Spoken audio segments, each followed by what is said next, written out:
everybody, I'm Daniela. Welcome into an all-new episode of That Recap Show. Now, before we get into the episode, just wanted to issue major spoiler alert. We are going to be going over everything that happened in episode 8 of the X-Men 97 series. So if you haven't watched that episode yet, you may want to pause this video, head over to Disney+, check that episode out, and then come back and enjoy the breakdown. Now, with that out of the way, let's start the show! Poppin' Off presents That Recap Show.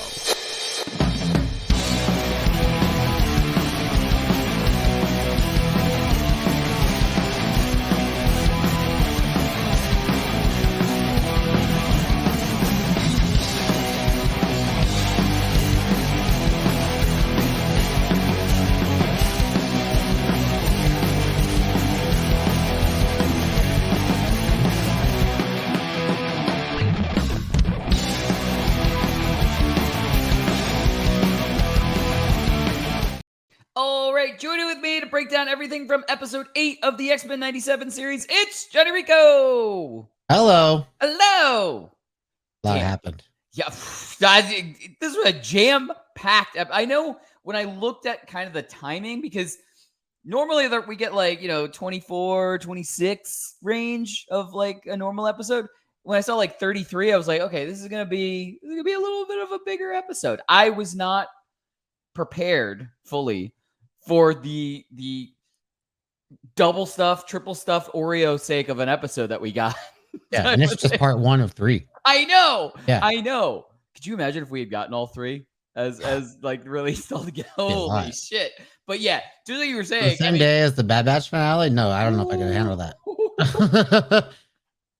I would have needed therapy for sure. That would have been one hell of an emotional roller coaster. But yeah. Going right off of that, I mean, there's so much. There's so many takeaways from this episode. There's so many things that happened in this episode, and so many things that we are going to lead us right into the next episode type of thing. But instant reactions, I gotta say this: we got giant cameos. First one, Dr. Doom. Holy! I did not have that on my bingo card. And Baron Zemo. Yeah, I did not. I didn't have either one of them on my bingo card, but I especially didn't have Dr. Doom on my bingo card. But one that actually made me yell out loud that we got was Spider-Man, and not just any Spider-Man. It was the Spider-Man from the cartoon series. Animated series first, yeah, the 90s cartoon Spider. Oh, holy shit! Now all I want new seasons of that now. Spider-Man 98. That's been the buzz lately too. I know. Even the creator's been saying he's down for it, and I think I had a feeling he's going to show up when they were asking the X-Men people. They're like, "Is Spider-Man going to show up?" They're like, "Maybe." I'm like, "Well, okay, I guess he's definitely showing up." But I really like the way that they just kind of threw him in there, because it was like, "Oh shit, there he is." Yeah, I was just like, "Oh no, Spider-Man!" Yeah. It was awesome. But yeah, there's so many things to kind of unpack and takeaways and stuff for this episode. But before we get too far ahead of ourselves, Rico, what were some of your instant reactions to episode 8? The cameos were cameoing really hard in this episode, and I loved it. We got some other cool cameos too, like when Morph turned into the Juggernaut. And then we also got to see Omega Red, which is really cool. I can't wait to see what was in store for that from the fallout of when that happened. But yeah, getting to see Zemo, Doom, and then of course Spider-Man was really cool, because again, just kind of bringing in that wider universe and just kind of making it feel just like just a bigger scale, right? Yeah. So I really did enjoy that. There's so much in this episode to go through, and I think one of the coolest things in this episode was just getting a little bit of family bonding time with Scott, Jean, and Cable. So I just kind of like the way they literally handle we're gonna go on a little family field trip, and then the way they use their team, their powers together as a team, very Incredibles. I feel it was kind of fun to watch their dynamic through this whole episode, especially Cable and Cyclops particularly. I just love the one you have a Porsche. Yeah. I like when they're having the meeting. Gives them a little smile. Yeah, and Wolverine goes, "Oh, Dad's here." Yeah. So just really fun kind of family dynamic, while of course in this big dire situation. But there are some incredible moments in this episode as well that we'll get to real quickly here. Yeah, absolutely. You want to get to some takeaways? Yeah, let's do it. Awesome. All right, I can't wait. I'm gonna get right into it. I look, everything that happened in this episode was batshit crazy in the best way possible.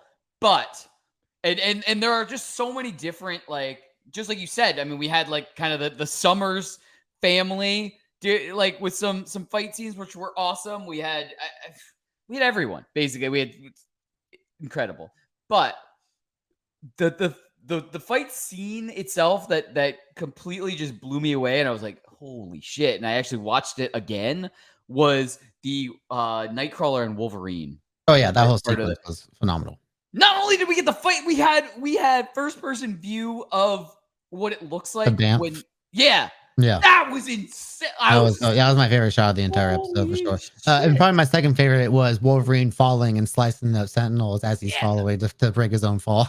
yeah. But that's just like Wolverine, just Wolverining at his best. And he also had one of my favorite lines when he goes, "I got 6 reasons why." And of And course, then like, that yeah. great weapon, yeah. And then Kurt ultimately like, 9. Yeah. It was So so yeah, good. I just great setup. I loved that entire fight sequence with the two of them. I thought it was perfect. Like the entire episode, every character when they were fighting was great. Don't get me wrong. Yeah, that was a great example of like kind of blending modern day animation with the old style. Like, Yeah. you would never get that smoothness out of like the old 90s Right. style that they had. Everything was just a lot more wooden back then, but just you get this nice little fluidity in all the action sequences that just really are just, oh, it's just complemented Yeah. beautifully in the scene. It was so good. But Rico, what were some of your big takeaways from episode 8? Okay, I had 2 pretty huge moments during this that I was just like, wow, I got chills during this first one. Of course, Dr. Cooper is obviously feeling a lot of regret over her role in helping out Bastion. And we didn't really talk about the fact that, Bastion's really chilling in this episode. We get to learn a lot more about his history through, the whole summer storyline. Yeah. And I thought that was very cool how they kind of, tied in his whole past with like the old mastermind Sentinels and how he's basically just like this upgraded version of that through Nimrod, and how Nimrod actually kind of like infected like his father with that same kind of techno-organic virus, or something similar to what Cable has. So I think Yeah. that was kind of a cool way. And I like the way they play off of Sinister's kind of like jealousy of Bastion in that as well. But ultimately Cooper's just like, you didn't tell us about Genosha. Like you could at least warn us about that before we took part in like your whole plan. And ultimately, like she notices, they put a lot of attention on the tattoo on Magneto's arm, of course, his tattoo from the Holocaust. Because back in the 90s, they couldn't really acknowledge that as far as like a subject matter in a children's TV show. But now we have no problem kind of going to like those like telling that kind of deep storytelling. I really like that they kind of emphasized it in this particular season of the show, because they brought it up early on in the season too. And obviously, like, her seeing that he's witnessing another genocide of his people in one lifetime, 2 genocides in one lifetime is pretty heartbreaking. And that guilt overrides her, and she lets him go, and that gives us probably one of the most badass Magneto moments ever. Because she says he hasn't spoken since Genosha, and the first word that he speaks is enough. And he sends that EMP out that takes out all the Sentinels, and you're just like, damn, go Magneto. And it just kind of brings out that whole, like, the whole Magneto is right speech by her to Bastion. I thought was really great. And it was just a kind of a great way to kind of emphasize the message that he puts out there, like as far as what mutants are all about. And it kind of goes back to the second episode when they're at the UN, and he goes, don't make me let you down. Right. And I right. think that came full circle in this moment too, because like that's exactly what they did. They made Magneto let him down basically. So I really can't wait to see what this kind of unlocks from Magneto. Because in the intro credits, we were talking about how we have these different shots in the intro. There's one shot of Magneto on Asteroid M, out in space, and it's kind of like the sanctuary that he makes for mutants. And after everything that's happened going on in this season, I have a feeling that that's something he doesn't want to be on Earth with these people anymore. He just wants to be somewhere out there with his people. So that could be something we could see going on. And then of course we get a more kind of like uplifting ending of the episode after the whole the Sentinel's been taken down and everything, like just kind of cleaning up the rubble and all that. Wolverine's having a beer. He's like, where's the professor when you need him? Yeah. Boom, crash landing. And we get our nice return of Charles. But not even the way he did that. He comes back, and then he puts out the signal, and we get the cool shots of Beast, Cyclops, Jean, and then we get the shot of teasing Storm's return to the team as well, which kind of gave me like a double woo moment, because not only is he back with the team, it's also foreshadowing Storm's inevitable return back to her family as well. just and it's a great way to kind of kick off or to cap off the first part of this 3-part finale. Yeah, absolutely. I did have a funny cut. So I think I've described before how I watch the episodes where I just kind of have a running notepad of just like comments that I'm making throughout, Mhm. like type of thing. I love that Professor X's first words when he's getting out of the ship are, I hope that I'm not too late. "The fuck? Yeah. Yes, you're too late." A little bit.